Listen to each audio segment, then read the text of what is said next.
The best thing on television last night was our Greg Gutfeld going to join Jimmy Fallon. You know, that's like a big deal. It was a real moment because you have the king of late night leaving his throne, which is Greg Gutfeld, because he has the best ratings by far, and deciding, you know, I'm going to show some love to another host.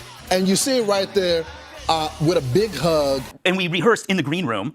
Everybody was drunk. Everybody was drunk, even the cameramen. And so it airs at 2 a.m. There you go. But they felt that it was too edgy for 2 a.m. What? So they moved it to 3. Who's watching TV at 2 a.m.? We did a focus group for 3 a.m. It's speed dealers and breastfeeders. Okay, all right.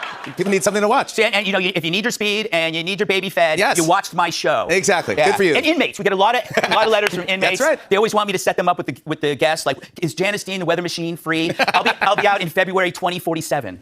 All right, y'all. Now, I'm not sure if you saw this last night or not, but it was gooder than chicken. And as a Christian and conservative, I most definitely don't agree with leftist views darn near any time, because usually it's a bunch of hot garbage lies and evil agendas being pushed. They probably say the same thing about us, but out of all the folks on that side who I see pop up on our TV screen, Jimmy Fallon is probably one of the most likable and least deranged to me. And how can you not love Greg Gutfeld's common sense, his connected brainstem, his no BS approach to political issues? Dude is hilarious. Now, whether this was all just to get better Tonight Show ratings or not, I'm not sure, but it does the soul good to see two guys that are well known from two opposite spectrums, them coming together laughing and joking.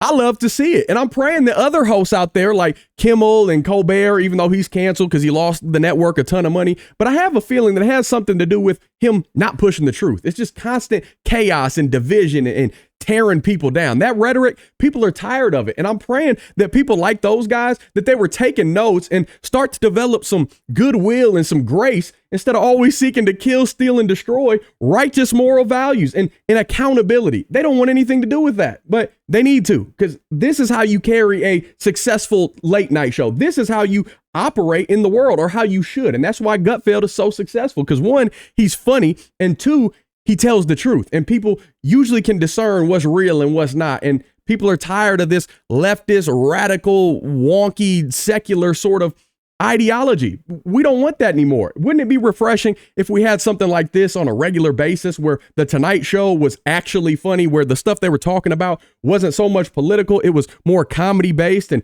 doing their job instead of trying to be political analysts and experts that think they know what they're talking about? And what I think it comes down to is, folks, I think it's way past due that we start bridging the divide and healing our nation to truly love our neighbors as ourselves, which means you got to live according to the truths that God established in the beginning, because it's not loving to let your neighbor go out there astray and keep on living a lie. Stop peddling these lies 24/7. Live in the truth that God established in the beginning in that Bible, the basic instructions before leaving earth. Just because you don't believe the truth don't mean that it ain't the truth. Amen.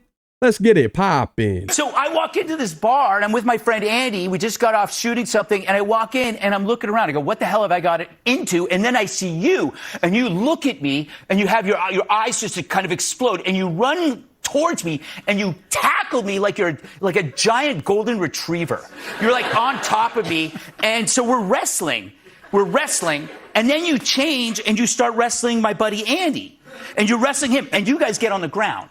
You guys are now on the ground wrestling. And so I pull out a cigarette, I light a cigarette, and I'm smoking it, and you stop, and you come over to me, and you grab it, and you crinkle it, and you go, these things will kill you, and you threw it. And then I go, dude, I'm not rich. You're rich. I have to cigarettes are expensive in New York City. I yell, and all of a sudden your face changed, and you looked sad. And then you left. Yeah. Nice to see you. And then 5 minutes later, you come back with a fresh pack of Parliaments, and you hand them to me, and you go, here. And I go, that was really sweet. You want me to die. I'm sorry I tackled you. I know. It was great, though. It was all very good-natured, and it was a great memory. And I'm so glad I finally got to tell you about it. I'm so happy. Thank you, and welcome back. Welcome to the show. Thank you for telling us. I'm happy. That's a true story. No, because you didn't remember it, and then you remembered it. I do. I remember all the details you said are correct, so I do. It definitely happened. Yeah, absolutely. It was amazing. What makes a great comedian and the greats know that this is why Chappelle has had a career for so long, is the ability to tell a story. And I thought it was so great. It humanized Greg. And I saw some people online, it was like they wanted him to attack Fallon. They missed the point.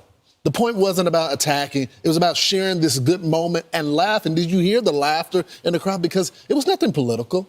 It was stories about life. And I loved the moment. Also, my stomach's growling. I hope no one at home can hear it. But I see this as the country healing. Because for so long, you had these people like Stephen Colbert or I'm blanking on his name, the radio host that might get canceled. Oh my God. Stern. Oh my gosh, I blanked on his. Thank you, Lawrence. Who like basically made their identity hating half the country, right? And like hating Donald Trump. And then now, Stephen Colbert is out. Howard Stern might be out. There's rumors, right? And so I see this as the country kind of like coming together. And so it's interesting that these people who made hating Trump their whole identity, and then Trump wins the popular vote. And then so now it's like, who are they? What do they stand for? That's right. Well, we'll see. And good for Greg. Gutfeld also was able to talk a little bit about his new show and his project he's doing, What Did I Miss? And he was telling Jimmy Fallon about it. I thought it was pretty clever the way he worked it in. Watch. I'm excited about this. Oh, this is the greatest idea for a game show, because you ever wonder about the people that get sequestered for like The Bachelor or Love Island? They miss all this news and they come out. They have no idea that like who was elected president or that their husband left them for a maid. All these things, none of these things they know. And I thought, that's the show. When they come out, we quiz them on the news, fake or false, fake or false. And with Trump, you can't tell. Because, like, for example, imagine somebody says to you, true or false, the president demands an annexation of Canada. Yeah. No. But it's Trump. Yes, it definitely happened. Yeah. That was wow. Yeah, it was. It was an amazing show. Yeah, Greg crushed it. He did so well. And, way back years ago, I would go occasionally on Red Eye when he first did it. And, of course, he had his self-deprecating humor about being on in the middle of the night at 3 a.m. But now to see him sitting on set with Jimmy Fallon being the king of comedy, it's really cool. Well, you got to give kudos to Fallon as well. He wasn't as radical as the rest of them. Actually, I've always liked Fallon because I actually think he's funny. I don't think he's as partisan. I know there's some that has tried to push him into the political debates, but he seems like the most normal out of the three. And so I'm hoping that this changes something for his show as well. Don't be like the rest. Don't go down that road, or at least try to recover.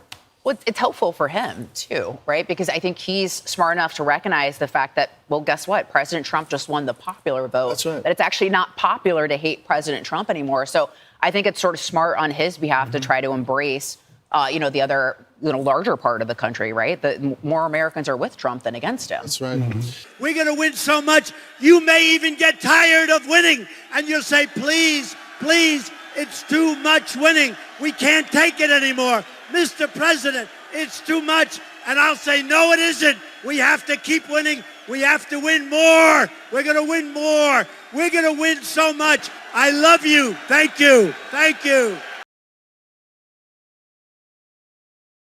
Don't forget to hit that like button, subscribe if you haven't already, ring that notification bell so you know every time I post a new video. If you like what I'm doing over here, you want to show a little extra love and support, be sure to check out our website down below, crownandthread.com. That's where you can grab all the awesome clothes you see me wearing in all of my videos, like this one of Psalm 46:10. They're all made by my beautiful wife, tons of different designs to choose from, Christian, conservative. We've got sizes ranging from itty bitty extra small to big and hefty 5X, bunch of different colors. It's all gooder than chicken to me, but of course I'm biased. I'm sure we've got something that you look great rocking or that'll make an awesome gift for someone that you love. We also sell some pretty sweet woodworking pieces made by my father-in-law, so definitely go check those out as well. If you'd like to support in other ways, you can buy me a coffee, hit the thanks button. You can become a Gibson family member right here on YouTube. All those links are down below. But listen, by no means do you have to do any of that. Just showing up and watching my freckled face rant at you for a few minutes each day, it means the world to me, y'all. Seriously, I appreciate you. I love y'all. And I truly can't thank you enough for rocking with me throughout the years. Whether you've been with me since my music reaction days or you're a recent supporter, by the grace of God, through Jesus Christ, my Lord and Savior, and with y'all's support, my life couldn't be any better. Seriously. So thank you. Until next time, I'll be praying for you. Godspeed. I'm gone.